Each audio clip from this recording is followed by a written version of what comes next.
Bismillahirrahmanirrahim. Assalamualaikum warahmatullahi wabarakatuh. Teman-teman sahabat Quran yang dirahmati Allah Subhanahu wa taala dimanapun berada, kembali lagi bersama kami di UV channel Belajar Mengaji dan Al-Quran. Belajar mengaji Al-Quran. Alhamdulillah, pada kesempatan kali ini kita akan lanjutkan kembali belajar mengenal hukum tajwid dan juga makharijul huruf pada surah Al-Masad. Baik, kita akan mulai dengan membaca isti'adzah dan juga basmalah, kemudian baru kita masuk kepada ayatnya. A'udzu billahi minasy syaithanir rajim. Bismillahirrahmanirrahim. Tabbat yada abi lahabin wa tabb. Tabbat yada, pada lafal tabbat ada huruf ta yang dia berharakat sukun. Maka apabila ada huruf ta dia berharakat sukun, maka dia memiliki salah satu sifat, namanya sifat hamas. Kalau kita merujuk kepada buku-buku tajwid dan juga penjelasan ulama tajwid, kita akan mendapati bahwasanya tak salah satu sifatnya adalah hamas. Hamas itu mengalirnya nafas kita, ya, mengalirnya nafas. Sehingga ketika kita melafalkan ta, tapi dia ada hamas, ada aliran udaranya, ada aliran nafasnya. Tapi untuk huruf ta hanya sedikit saja, tidak terlalu berlebihan, tidak ats, tapi dia at. Maka kita membacanya tabbat, tabbat, ya, di akhirnya saja. Yada abi, pada lafal kata yada ada mad tabi'i bertemu dengan huruf hamzah, dan huruf hamzah ini berada terletak setelah atau di lain kata, maka kita namakan dalam ilmu tajwidnya, kita namakan dengan mad jaiz munfasil, yaitu mad yang kita panjangkan sepanjang 4 harokat. Maka cara membacanya adalah da-nya kita panjangkan 4 harokat, baru kita baca a-nya. Yada'a, yada'a, tabbat yada abi. Kemudian pada lafal bi ini ada huruf ya yang sukun didahului dengan huruf yang berharakat kasrah, maka ini kita namakan dengan mad tabi'i. Mad tabi'i panjangnya 2 harakat. Maka abi jangan terlalu berlebih.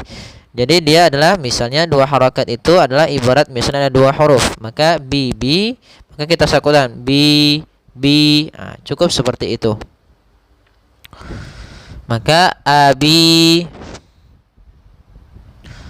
lahabi wa tabb, lahabi wa, lahabi wa. Pada lafal lahabi wa di sini ada tanwin, ada tanwin yaitu an, in, un, ini kita namakan dengan tanwin. Atau ada nun yang dia mati, nun yang tidak berharokat, bertemu dengan 4 huruf, yaitu ya, waw, mim, dan nun. Maka ini kita namakan dengan huruf-huruf idgham, huruf idgham, huruf idgham bi gunnah. Maka cara membacanya adalah kita memasukkan suara an, in, un atau nunnya kepada huruf setelahnya. Kalau di sini huruf wa, maka kita masukkan huruf binnya ke wa. Maka asalnya lahabin, Karena ketemu dengan waw, tanwinnya hilang sehingga masuk ke huruf waw. Karena idgham itu artinya memasukkan, bi gunnah berarti memasukkan yang disertai dengan gunnah. Gunnah itu artinya menahan. Maka lahabiwa, ya kita masukkan dulu baru kita tahan. Lahabiwa tab. Kemudian qalqalah pada lafal watab. Ya, kata watab di sini watabba ada huruf qalqalah yaitu pada huruf ba. Ba itu sifatnya qalqalah. Akan tetapi qalqalah dalam sini itu kita tekan dahulu ke ba-nya, tidak langsung watab, tapi dia watab.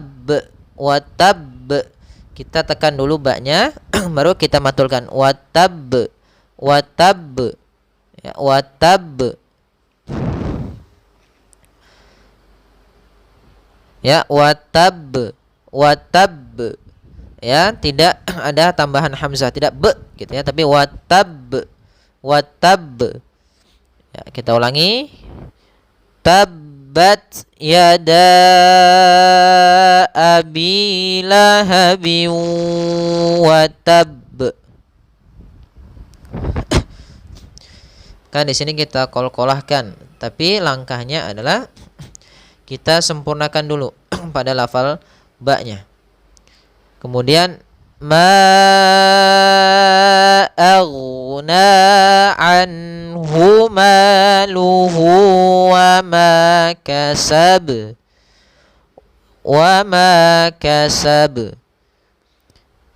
Ma aghna, ada mad tabi'i bertemu dengan hamzah di lain kata, maka kita hukum tajwidnya yaitu mad jaiz munfasil, panjangnya 4 harakat. Maka kita panjangkan ma aghna, baru kita ini. Hati-hati pada pelafalan ghain, jangan sampai ke pantul. Karena huruf ghain bukan huruf pantul. Karena dia salah satu huruf yang dia adalah isti'la dan idbaq tebal. Maaf, isti'la saja, tidak ada idbaqnya. Sehingga dua harus terangkat pangkal lidahnya, dan dia ada sifat namanya sifat syiddah, sifat rokhawahnya, yaitu mengalirnya suara aghna. Kemudian ada mad tabi'i, yaitu adanya alif didahului dengan huruf fathah. Mad tabi'i 2 harakat. Anhuma, pada lafal anhu ada nun mati bertemu dengan huruf ha. Ini izhar halqi, yaitu harus jelas suara nunnya, tidak boleh ditahan, tidak anhuma, tapi anhuma jelas. Ma sama mad tabi'i kembali. Luhu sama ada dhamma bertemu waw mad tabi'i. Wa ma kasab sama ma-nya wa ma kasab mad tabi'i. Kemudian kasab. Ya, cara membacanya adalah di sini awalnya kasaba. Akan tetapi karena kita waqaf pada ayat ini, maka kita harus memantulkan ba-nya sehingga huruf yang ini berubah menjadi bacaan kasab dan ba-nya mati. Karena sifat ba yang mencolok yaitu qalqalah, maka ini perlu kita pantulkan. Maka kasab, qalqalah itu artinya memantul, ya ittirab dalam bahasa Arabnya, ada sedikit pantulannya. Maka wa ma kasab, tapi tidak ada tambahan hamzahnya, dia wa ma kasab. Kemudian kita ulangi ma 4 harakat. Ma aghna anhu maluhu wa ma kasab. Kemudian sayasla naran dzata lahab. Pada lafal huruf shad, di sini shad ada salah satu sifat yang menonjol pada huruf shad, itu adalah sifat isti'la dan itbaqnya. Isti'la dan itbaq. Isti'la yaitu terangkatnya pangkal lidah kita, sedangkan idbaq yaitu melekatnya melekatnya lidah kita ke langit-langit sehingga tebal suaranya. Maka sayas as as as as, tapi a-nya tipis. As. Maka sayas la. Pada lafal la ada alif yang didahului dengan fathah, maka mad tabi'i. Kemudian na sama mad tabi'i juga, yaitu adanya alif didahului dengan fathah. Kemudian zata lahab.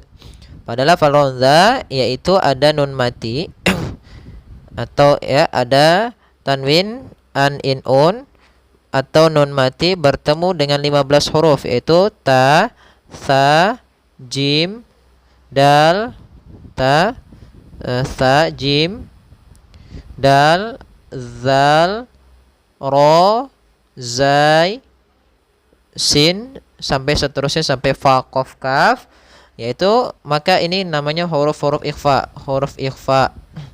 Huruf ikhfa ada 15, yaitu ta, sa, jim, dal, zal, ro, tidak pakai ro, ta, sa, jim, dal, zal, zai, sin, kemudian shin, sod, dod, to, dho, fa, qaf, kaf. Maka apabila nanti ada nun mati atau tanwin an in un bertemu dengan 15 huruf ini, maka kita membacanya dengan bacaan ikhfa. Ikhfa itu menyamarkan bacaan nun pada huruf setelahnya atau menyamarkan bacaan tanwin pada huruf setelahnya. Maka orang za langsung ke za. Orang za. Maka naron za sambil ditahan gunnahnya atau dengungannya. Kemudian pada lafal za ada alif, maka di sini mad tabi'i zata lahab, yaitu adanya alif. Maka kita panjangkan 2 harakat zata lahab. Kemudian di sini ada huruf ba, maka ba di sini harus kita pantulkan karena di sini hukumnya yaitu qalqalah. Maka kita ulangi lagi. Sayasla naran dzata lahab. Terus wamra'atuhu hammalatal hatab. Wamra'atuhu alifnya tidak dianggap karena di sini kita namakan dengan hamzah wasal langsung ke mim. Wamra'atuhu pada lafal hu ini kami kasih warna oranye atau kuning, ini menandakan dia mad tabi'i, yaitu adanya ini sini hak dhamir bertemu dengan waw, hak dhamirnya warna dhammah, harokat dhammah bertemu dengan waw, maka kita panjangkan 2 harokat. Wamra'atuhu, kemudian hammalatal hatab. Maka pada lafal hammalata ini ada mim yang bertasydid. Mim bertasydid hukum tajwidnya yaitu gunnah. Gunnah yaitu dia membacanya ditahan nya. Jadi begini, hamma tidak langsung hammalata tapi ditahan dulu nya 2 harakat. Hammalatal hatab. Ha tipis, tab ya. Hammalatal hatab. Kita ulangi. Wamra'atuhu hammalatal hatab fi jidiha hablum mim masad. Maka kita ulang lagi. Fi jidiha, pada lafal fi ada ya yang didahului dengan kasrah, maka hukum tajwidnya mad tabi'i, panjangnya 2 harakat. Jidiha sama panjang 2 harakat, yaitu ada ya didahului dengan kasrah. Ha sama mad tabi'i, maka suaranya fi, ji dan ha harus sama. Fi jidiha. Kemudian hablum. Pada lafal hablun yaitu ada qalqalah, yaitu qalqalah. Kemudian hablum, kemudian ketemu dengan mim, tanwin ketemu dengan mim. Apabila ada tanwin bertemu dengan huruf ya, waw, mim, nun, maka suara nunnya kita masukkan kepada mim. Hukum tajwidnya yaitu idgham bi gunnah. Idgham bi gunnah yaitu bacaan yang harus kita masukkan ke huruf setelahnya. Maka hablum mim, dua kali sama. Di sini ada tanwin bertemu mim, nun mati bertemu mim. Hukumnya sama, yaitu idgham bi gunnah. Kemudian masad, ya. Maka hablum mim masad. Dan yang terakhir yaitu ada qalqalah. Kita ulang kembali ayat yang kelima. Fi jidiha hablum mim masad.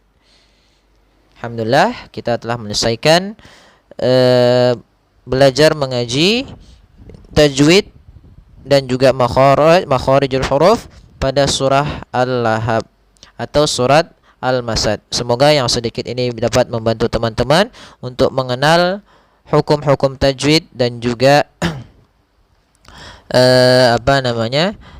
panjang pendek dalam bacaan dan memperbaiki bacaan Al-Qur'anul Karim. Kurang lebihnya kami maaf. Syukran, jazakumullah khairan. Subhanakallahumma wa bihamdika asyhadu an la ilaha illa anta astaghfiruka wa atubu ilaik. Wabillahi taufiq wa hidayah. Wassalamualaikum warahmatullahi wabarakatuh.